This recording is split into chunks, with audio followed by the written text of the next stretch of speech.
안녕하세요. 저는 올해로 결혼 12년 차가 된 주부입니다. 겉으로 보기에는 남편과 아이, 그리고 일과 가정을 함께 꾸려가는 평범한 아내이자 엄마입니다. 하지만 제 마음 한켠에는 해마다 명절만 다가오면 무겁게 내려앉는 돌덩이가 있습니다. 그 무게는 바로 시댁에서 반복되는 긴장과 갈등 때문입니다. 저는 서울에서 태어나고 자란 토박이입니다. 제 친정은 조용하고 차분했습니다. 부모님은 맞벌이를 하셨지만 서로를 존중하며 살았고 집안은 언제나 평온했습니다. 제가 자라면서 들었던 잔소리라 해봐야 밥은 꼭 챙겨 먹어라. 조금 더 집중해서 공부해라 정도였을 뿐입니다. 그런 환경 덕분에 저는 늘 가족이란 따뜻하고 편안한 울타리라고 믿으며 컸습니다. 그런 제가 결혼을 하면서 처음으로 전혀 다른 분위기의 가정을 만나게 되었습니다. 남편은 지방의 작은 도시 출신이었습니다. 시댁은 아직도 그곳에서 농사를 지으며 살아가셨고 가족의 유대가 굉장히 끈끈했습니다. 처음에는 그런 점이 낯설면서도 한편으론 부러웠습니다. 저는 결혼을 통해 새로운 가족을 얻고 더 큰 울타리 안에서 살아가게 되었다는 설렘으로 가득했습니다. 결혼 준비 과정은 쉽지 않았습니다. 양가 부모님의 의견을 맞추고 예식장을 정하고 혼수를 마련하는 일들은 제 마음과 몸을 지치게 만들었습니다. 그러나 저는 스스로를 달래며 생각했습니다. 결혼이란 원래 이런 거겠지. 누구나 다 겪는 과정이겠지. 결혼식 날, 시댁 식구들은 저를 정말 따뜻하게 맞아주셨습니다. 시어머니는 제 손을 꼭 잡으시며 환한 미소를 지으셨습니다. 우리 집 큰 며느리 왔다. 얼마나 힘들었노? 이제는 우리 가족이다. 그 말이 얼마나 고맙던지 눈물이 핑 돌았습니다. 저는 속으로 다짐했습니다. 앞으로 이 집의 며느리로서 잘해야지. 믿고 맞아준 만큼 보답해야지. 그리고 첫 명절을 맞이하게 되었습니다. 결혼한 지 얼마 되지 않아 모든 게 서툴렀던 저는 긴장감이 가득했습니다. 시댁에 내려가기 전 친정어머니는 제게 조언을 해주셨습니다. 가서 그냥 최선을 다하면 된다. 음식이 조금 서툴어도 괜찮다. 정성을 다하면 다 알아주신다. 저는 그 말을 믿으며 시댁으로 향했습니다. 고속도로 위를 달리는 차 안에서 남편은 제 손을 꼭 잡아주었습니다. 여보, 너무 긴장하지 마. 그냥 우리 집이라고 생각하면 돼. 엄마도 널 좋아하실 거야. 그래. 내가 할 수 있는 만큼만 해보자. 부족해도 정성만 다하면 되겠지. 그렇게 마음을 다잡았지만 막상 시댁 대문 앞에 서니 심장은 두근거리고 손끝은 차갑게 식었습니다. 시댁에 도착하자 마당에 서 계시던 어머님이 환하게 웃으며 맞아주셨습니다. 왔나? 며느라기. 안녕하세요, 어머니. 그날 저녁 시댁 식구들이 모두 모여 저녁을 먹었습니다. 어머님은 저에게 이것저것 챙겨주셨고 저는 감사한 마음으로 밥을 먹었습니다. 그 순간만큼은 정말 새로운 가족이 생겼다는 안도감이 있었습니다. 하지만 첫 명절 준비는 제 예상과 달랐습니다. 다음 날 새벽, 부엌은 전쟁터처럼 분주했습니다. 어머님은 큰 소리로 지시하셨고 저는 뭘 어떻게 해야 할지 몰라 눈치만 보며 서 있었습니다. 저기, 호박 좀 썰어라. 네, 어머니. 저는 칼을 잡았지만 손이 떨렸습니다. 호박을 어떻게 썰어야 할지, 모양은 어떤 게 맞을지 머릿속은 복잡했습니다. 친정에서는 대충 잘라 넣어도 괜찮았는데 여기서는 모든 게 달라 보였습니다. 호박 조각 하나에도 긴장감이 감돌았고 작은 실수조차 용납되지 않을 것 같은 분위기였습니다. 첫 명절을 치르고 나서 저는 마음속에 묘한 감정을 느꼈습니다. 분명 따뜻한 환영도 있었고 웃음도 있었지만 어딘가 모르게 제 마음은 무거웠습니다. 제가 해야 할 역할이 분명히 있는데 그걸 완벽히 해내지 못하면 인정받지 못할 것 같은 불안감이 가슴에 자리 잡았습니다. 그리고 그 불안감은 시간이 지날수록 점점 커져갔습니다. 첫 명절을 보내고 나서부터 어머님의 잔소리는 조금씩 방향을 바꿔갔습니다. 이제는 음식이나 집안일만이 아니라 아이 문제로 이야기를 꺼내기 시작하셨습니다. 며느라기, 애는 언제 낳을 거냐? 아직은 계획이 없어서요. 조금 더 시간을 갖고 싶습니다. 아이고, 너무 늦으면 힘들다. 나 때는 결혼하자마자 나왔다. 이 질문은 명절이면 빠지지 않고 나왔습니다. 설에도, 추석에도, 제사에도 같은 질문을 받았습니다. 처음엔 웃으며 넘겼지만 몇 년째 반복되니 대답조차 하기 싫어졌습니다. 입술을 깨물며 겨우 대답을 이어갔지만 제 마음은 점점 무겁게 가라앉았습니다. 어머님의 말은 단순한 질문 같을 수 있습니다. 하지만 저에게는 매번 도마 위에 올라 제 마음을 썰어내는 칼날 같았습니다. 남편에게 이 마음을 토로한 적도 있었습니다. 여보, 나 정말 힘들어. 왜 자꾸 똑같은 질문을 하실까? 내가 일부러 안 낳는 것도 아닌데. 여보, 그냥 한번 웃고 넘겨. 엄마도 큰 의미는 없어. 그냥 습관처럼 하시는 말씀일 거야. 남편의 말이 틀린 건 아니었습니다. 하지만 저는 웃고 넘길 수가 없었습니다. 한 번 들을 때마다 마음이 쿡쿡 찔렸고 가슴 안쪽이 시큰거렸습니다. 친정엄마에게 전화를 걸어 속마음을 털어놓은 적이 있었습니다. 엄마, 어머니가 자꾸 아이 이야기를 하셔. 나도 잘 알고 있는데 들을 때마다 너무 힘들어. 얘야, 시집살이라는 게 다 그런 거다. 그냥 흘려들어라. 내가 마음에 담으면 내가 더 힘들다. 친정엄마의 말은 위로 같으면서도 위로가 되지 않았습니다. 그냥 흘려들어라는 말이 제겐 너무 어려웠습니다. 귀로는 흘려들을 수 있어도 마음은 늘 그 말을 붙잡고 있었으니까요. 친구에게도 털어놓은 적이 있습니다. 결혼 생활 선배인 친구는 제 얘기를 들으며 한숨을 내쉬었습니다. 야, 우리 시어머니도 그러셔. 그냥 빨리 낳아버리는 게 속 편해. 그래야 잔소리가 줄어. 그 말은 농담 반, 진담 반이었지만 제 마음은 오히려 더 무거워졌습니다. 아이를 갖는 문제는 제 인생의 중요한 선택인데 그걸 단순히 잔소리를 피하기 위해 결정한다는 건 저에겐 받아들일 수 없는 일이었습니다. 명절이 가까워질수록 저는 불안했습니다. 시댁에 내려가면 똑같은 질문을 받을 거라는 걸 알았기 때문입니다. 차 안에서부터 심장이 두근거리고 손바닥에 땀이 맺혔습니다. 올해도 그냥 둘이만 지내나 보네. 애는 언제 낳을 건데? 곧 좋은 소식 그리도록 노력하겠습니다. 그렇게 대답하면 저는 거짓말을 한 듯한 죄책감에 시달렸습니다. 사실 노력이라는 건 이미 하고 있었으니까요. 아이를 갖는 게 마음처럼 되는 일이 아니었고 저는 제 몸과 마음이 점점 지쳐가는 걸 느꼈습니다. 남편은 여전히 중간에서 저를 위로하려 했습니다. 여보, 너무 신경 쓰지 마. 엄마도 그냥 궁금해서 물으시는 거야. 언젠가는 다 괜찮아질 거야. 하지만 나는 매번 무너져. 그 말 들을 때마다 내가 부족한 사람 같아. 마치 며느리로서, 여자로서 실패한 것 같아. 그 말은 제 진심이었습니다. 저는 점점 제 존재가 작아지는 걸 느꼈습니다. 며느리라는 이름 앞에 제 이름이, 제 마음이, 제 인생이 가려지는 것 같았습니다. 그렇게 몇 해를 보냈습니다. 해가 바뀌고 명절이 돌아오면 어김없이 같은 질문이 반복됐습니다. 저는 점점 웃음이 줄어들었고 대답은 더 짧아졌습니다. 하지만 제 마음속에는 풀리지 않은 매듭이 점점 커져만 갔습니다. 명절만 되면 저는 새벽같이 시댁에 도착하곤 했습니다. 짐을 풀 새도 없이 곧바로 부엌으로 들어가야 했습니다. 도마 위에는 채소와 고기, 생선이 산더미처럼 쌓여 있었고 저는 한시도 손을 멈출 수 없었습니다. 하지만 열심히 하면 할수록 어머님의 지적은 더 잦아졌습니다. 너는 왜 손이 그렇게 굼뜨노? 저녁 때까지 언제 다 하노? 죄송합니다. 제가 아직 익숙하지가 않아서요. 아이고, 시집 와서도 음식 하나 제대로 못한다 카네. 엄마, 그냥 드셔보세요. 제 입맛엔 맛있습니다. 내가 맛있다 하면 다 맛있나? 손맛이라는 게 있는 기라.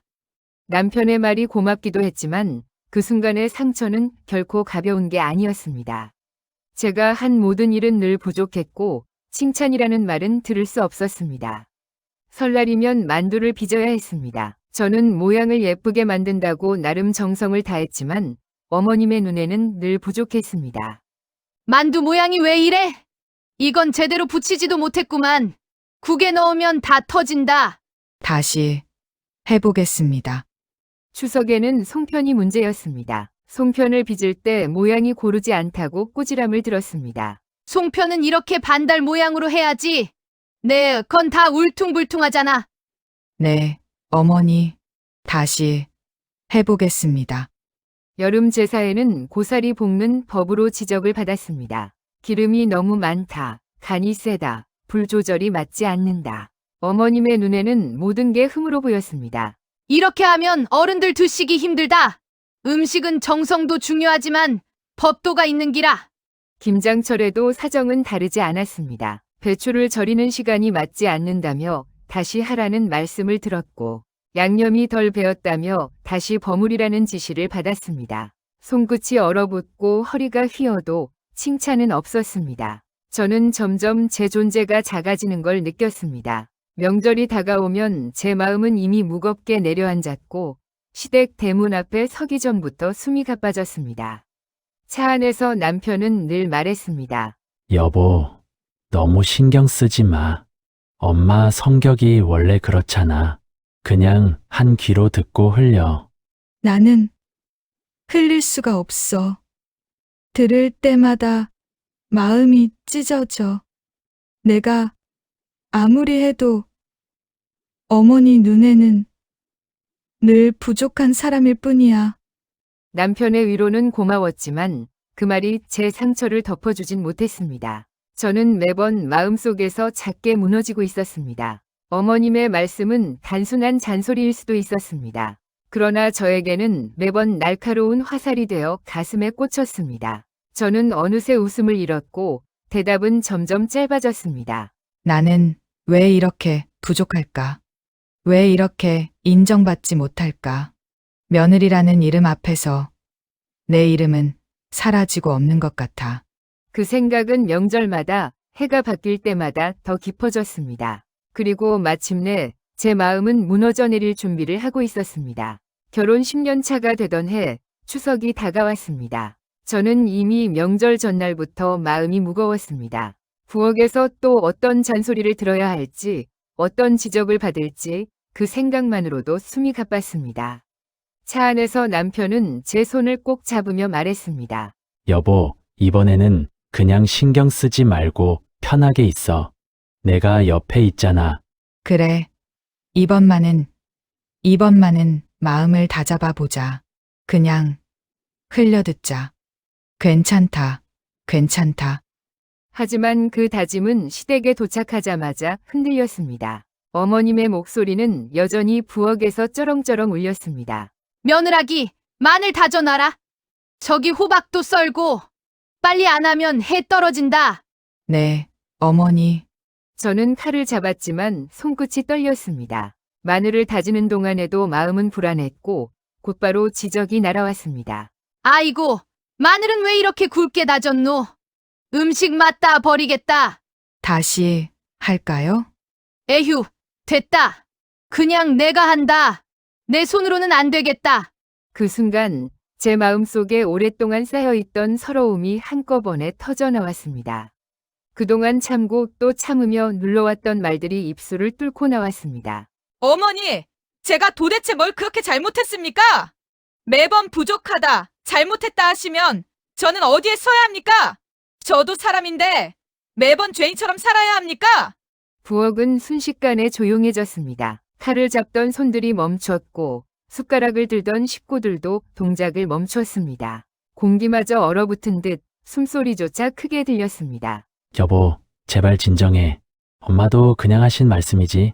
여보, 난 이제 못 참겠어. 나는 며느리로 산 게 아니라 늘 죄인으로 산 것 같아.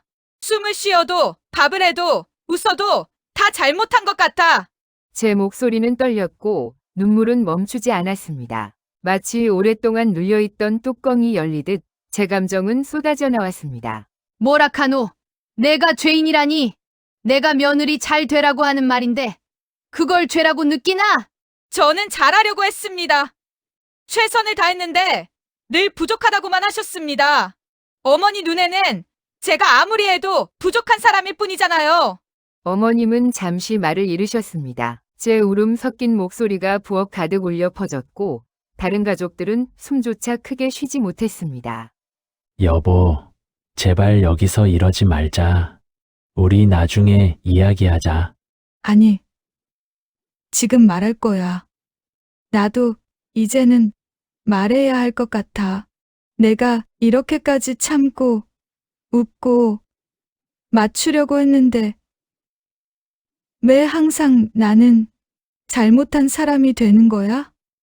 그 순간 제 눈에서는 눈물이 주르르 흘러내렸습니다. 그리고 저는 속으로 중얼거렸습니다. 이제는 참지 않겠다. 내 마음을 지켜야 한다. 더 이상 무너지지 않겠다. 그날 밤 저는 이불을 뒤집어 쓰고 울었습니다. 목소리를 죽였지만 눈물은 멈추지 않았습니다. 머릿속에는 낮에 들었던 어머님의 말들이 메아리 쳤습니다. 왜 그렇게 굼뜨노? 내 친정에서는 이렇게밖에 안 가르쳤나? 내 체면이 안 선다. 나는 정말 그렇게도 부족한 사람일까? 나는 정말 죄인처럼 살아야만 할까? 그날 밤 저는 다짐했습니다. 앞으로는 내 마음을 지키자. 억지로 참는다고 해서 모든 게 좋아지지는 않는다는 걸 깨달았습니다. 그날 이후로 저는 제 마음을 다잡았습니다. 예전처럼 억지로 모든 걸 감내하려 하지 않기로 했습니다. 시댁에 가면 할 수 있는 만큼만 하고 못하는 것은 솔직하게 말씀드렸습니다. 어머니, 저는 여기까지만 하겠습니다. 그 이상은 제 능력이 안 돼서요. 처음에는 어머님이 놀라셨습니다. 잠시 동안은 눈빛이 매섭게 바뀌기도 했습니다. 하지만 시간이 지나면서 어머님도 조금씩 달라지셨습니다. 제가 억지로 웃으며 참을 때보다 솔직하게 제 마음을 전할 때 더 인정해 주시는 것 같았습니다. 남편도 제 변화를 눈치챘습니다. 예전에는 제가 혼자 속으로 울고 삼키는 모습을 보며 힘들어했지만 이제는 제 목소리를 직접 듣게 되었습니다. 여보, 내가 그렇게 말해주니 오히려 내가 편하다. 예전엔 늘 내가 힘들어하는 걸 알면서도 어떻게 도와야 할지 몰라서 괴로웠어. 하지만 이제는 내가 내 마음을 말해주니까 나도 같이 짊어질 수 있을 것 같아. 나도 이제야 알겠어. 내가 참는다고 해서 상황이 나아지는 게 아니었어. 차라리 내 마음을 말하는 게 더 건강한 거였어. 그 대화를 나누면서 저는 결혼 후 처음으로 함께라는 단어의 의미를 느꼈습니다. 남편과 내가 같은 길을 걷고 있다는 것, 나 혼자가 아니라는 것. 그 사실이 큰 위로가 되었습니다. 어머님도 조금씩 달라지셨습니다. 예전처럼 날카로운 말투 대신 가끔은 이런 말씀을 하셨습니다. 며느라기, 수고 많다. 내도 힘들겠지. 아닙니다. 어머니, 제가 할 수 있는 만큼만 해보겠습니다. 그 짧은 대화가 저를 울컥하게 만들었습니다. 크게 달라진 건 없었지만 그 작은 말 한마디가 제게는 큰 변화처럼 느껴졌습니다. 시간이 흐르면서 저는 제 자신을 조금씩 되찾아갔습니다. 이제는 며느리라는 이름 뒤에 숨어있던 제 이름, 제 마음을 놓치지 않으려 합니다. 저는 여전히 며느리이지만 동시에 한 사람의 아내이고 엄마이고 제 자신이기 때문입니다. 나는 더 이상 죄인이 아니다. 나는 그냥 나일 뿐이다. 부족해도 괜찮다. 완벽하지 않아도 괜찮다. 그렇게 스스로를 다독이면서 저는 조금은 더 단단해졌습니다. 여러분도 이런 경험 있으신가요? 혹시 비슷한 상황을 겪으셨다면 댓글로 함께 나눠주세요. 당신의 이야기가 또 다른 누군가에게 큰 위로가 될 수 있습니다. 오늘 제 이야기가 마음에 와 닿으셨다면 구독과 좋아요, 알림 설정도 부탁드립니다. 여러분의 공감과 참여가 저에게 큰 힘이 됩니다.